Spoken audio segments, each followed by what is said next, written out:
Today marks an important day in the history of politics and democracy in Kenya.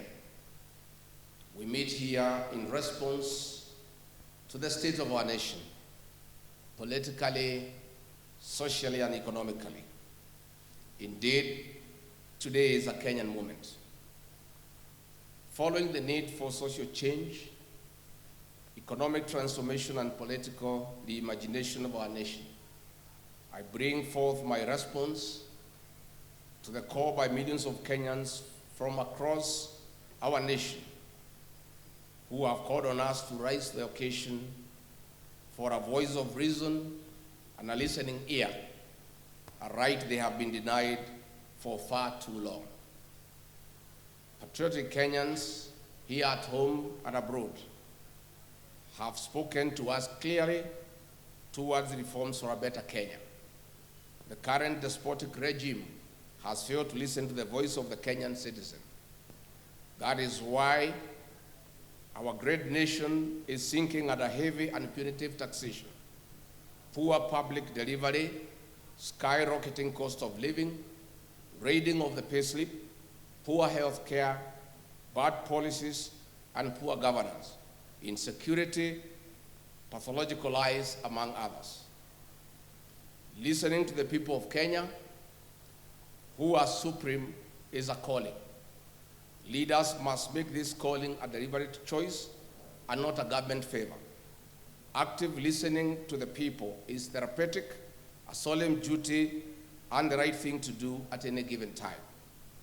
Dear Kenyans, I've spent the last 6 months in my Omanyoro residence listening carefully to Kenyans who voluntarily called on me in the village.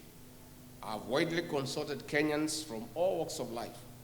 I've also engaged in countless consultative meetings and debates with opinion leaders, religious leaders, the business community, Kenyans living in diaspora, the professionals, university and college students, and ordinary Kenyans.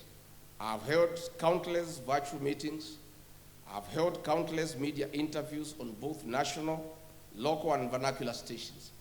I've further engaged the young people on all social media platforms, including X and TikTok. One thing is clear: Kenyans are bleeding. They have nobody to hear their cries.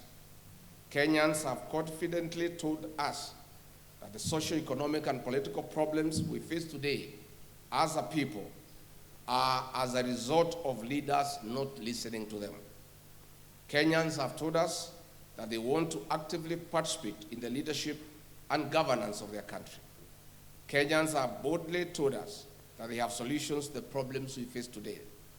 Kenyans have told us that their aspirations and their hope as a people, united under one nation, is under serious threat. Kenyans have told us that the future of this great nation lies not only in the hands of the Gen Zs and the millennials, but also in their potential that remains greatly untapped. They are knowledgeable, they are creative, and they are harmless, patriotic sons and daughters of our nation, whose one of their major demands is to be listened to and included in leadership. That is why today, among the top officials we unveil here, we have many of them who are millennials and Gen Zs to lead our party. Like-minded Kenyans have spoken to us and told us that they are tired of corruption. They are tired of abductions and extrajudicial killings. They are tired of state capture. They are tired of organized and state crime and violence. Kenyans have told us that they need a peaceful nation where the rule of law is respected, where education system is working, and where health care is not a privilege but a right. Kenyans have told us that they need a nation that is respected at the international forum.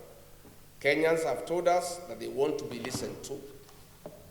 My fellow countrymen, our nation needs a restoration of dignity in the spirit of the unfinished business of multi-party democracy.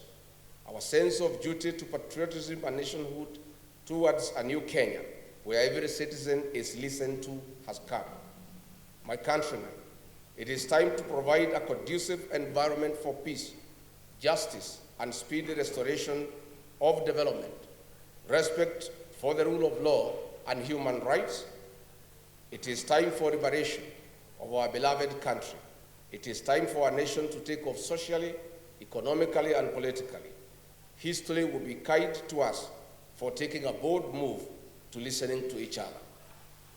Kenyans have told us boldly to form a political party that will form an inclusive and a listening government, a government for the people, by the people.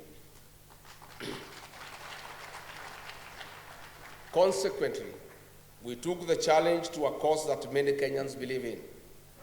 I made a promise to you that in the month of May 2025, I would unveil a new political party whose philosophy resonates with you. As you all know, I'm a truthful man and an honest man. I keep my word and my promises. I detest lies, and that is why I disagreed with the liar number one. We finally have a political party that belongs to all of us, where every Kenyan is treated equally. Our new party is Democracy for the Citizens Party. Our party slogan is Sikiza wa Kenya. But if Kenyans want, they can always interchange it with Sikiza ground. Our party symbol is a listening ear. So, tukisema DCP, unasema Sikiza ground? DCP? DCP? Ama Sikiza ground? DCP? DCP? DCP? Tuko hapo. Our party colors are neon green, brown, and white. We believe as a party, every Kenyan must be listened to by their leaders. This listening must not just be listening for the sake of it. It must be deliberate. It must be planned. It must have a purpose, and it must be sustainable. At no one given time in our leadership shall Kenyan be left behind or remain unheard. As the party leader of the Democracy for the Citizens Party, I commit that I will listen to the people of the Republic of Kenya and live to their aspirations. As you all know, I have been a people's person, listening to every voice, especially those in the deepest corner of our villages. The Democracy for the Citizens Party is not just an ordinary party, but a political ideology and philosophy for every Kenyan, irrespective of their faith, creed, age, tribe, or color. The Democracy for the Citizens Party serves as the biggest political movement of our time in Kenya since 1963. Under the guidance of the party's National Executive Council, I'll spend the next 2 years with the people of the Republic of Kenya, traveling to every corner of our country, to every village, listening to the people, to build one of the most formidable political movements since independence. It is after this we shall craft our manifesto based on your needs as the rightful people of this great nation.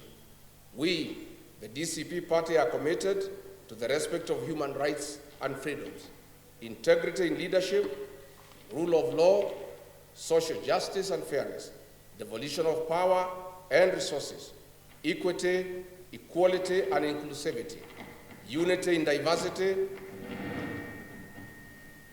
accountability and transparency, citizens' effective participation in governance and decision-making. In the ideals of democracy and good governance, our party structure is elaborate. We have the following party organs: the National Delegates Convention, NDC, the National Governing Council, NGC, the National Executive Committee, NEC, the National Management Committee, NMC, the National Election Boards, NEB, the National Commissions through committees, the National Assembly Caucus, the Senate Caucus, Governors Forum, MCAs Forum, the National Secretariat, Eminent Persons Caucus, People Living with Disability Caucus, the Diaspora Caucus, the Youth Caucus, Religious Leaders Caucus, Women Caucus, and Student Caucus. Dear Kenyans, so far, we have received thousands of aspirants from all corners of the country who want to run for various elective positions. We welcome aspirants to various positions from governors, senators, members of the National Assembly, women representatives, and members of the county assemblies. I want to assure all our aspirants who are willing to vie for any elective position using our party that we have no favorite candidate. The party belongs to the people of the Republic of Kenya. I therefore urge all aspirants to immediately register as members of the party starting now. It is the people of Kenya who give us the candidates they would like to have as their leaders. In any case, we have under Article 19 of the party constitution, a National Elections Board that is independent, which has spelled out rules and duties regarding electoral conduct of the party primaries. As such, the National Elections Board shall, in consultations with the National Executive Council, organize, coordinate, and supervise all party elections and nominations in accordance with the party nominations and election rules and procedures. And let me clarify for the avoidance of doubt. This party has no favorite candidate. This party has no provision for direct nomination. This party believes in let the people decide. And let me confirm also to the avoidance of doubt. I have many leaders who have stood with me in very difficult times, who have walked with me in my journey. But I want to confirm, close as they are to me, much as they have stood with me, none of them is entitled to a direct nomination. So I want to encourage everybody to be prepared to face each other in the party primaries. As I conclude, allow me to thank every Kenyan who believes in the call for patriotism, every Kenyan who believes that we, the people, deserve better every day, that we, the people, need to be respected, that we deserve better services, and that our taxes must count. My dear countrymen, my people, the great people of the Republic of Kenya, the future of our nation remains promising. We'll stop at nothing as a people towards a better Kenya. I must, however, caution that those who think they can mess around with our country. Our message is clear. The people of Kenya have unfinished business with you. We have a date with you in August 2027.